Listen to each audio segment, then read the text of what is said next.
messenger of the People's Liberation Army (PLA) aggression made the government of the Republic of China, Taiwan, and the Taiwan Armed Forces (ROC Armed Forces) think hard. Because, the day the Chinese military forces are increasingly daring to show their fangs even near Taiwan's territory.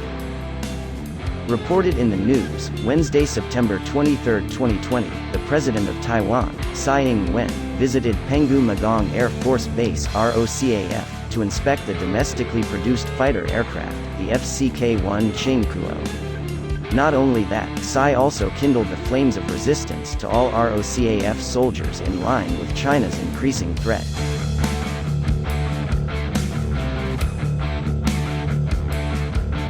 Tsai is well aware that the Chinese People's Liberation Army has a power far superior to Taiwan. Tsai's assumption is true. However, on the other hand, the Taiwan Air Force actually has sufficient strength to provide resistance to the People's Liberation Army Air Force (PLAAF).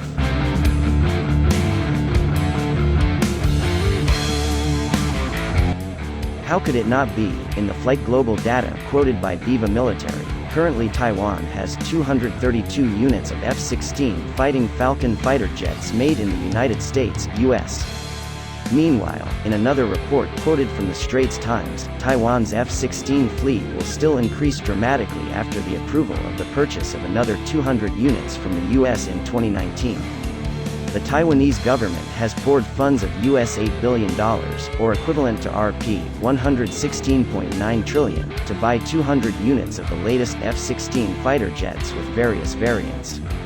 That means, the Taiwan Air Force has a total of 432 F-16 fighter jets. With that number, the Taiwan Air Force holds the status of the country with the largest F-16 fleet in Asia.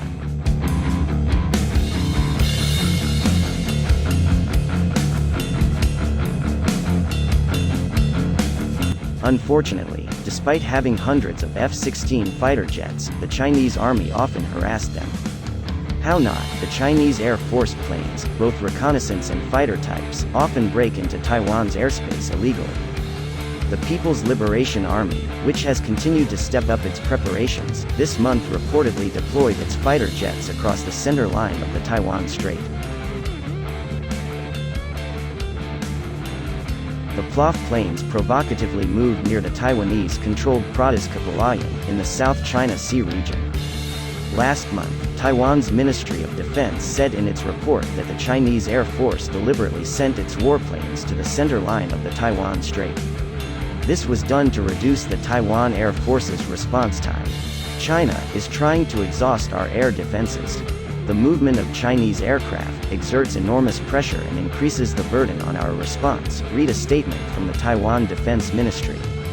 It is estimated that the People's Liberation Army of China will continue its military activities in a number of territorial waters and air, near Taiwanese territory.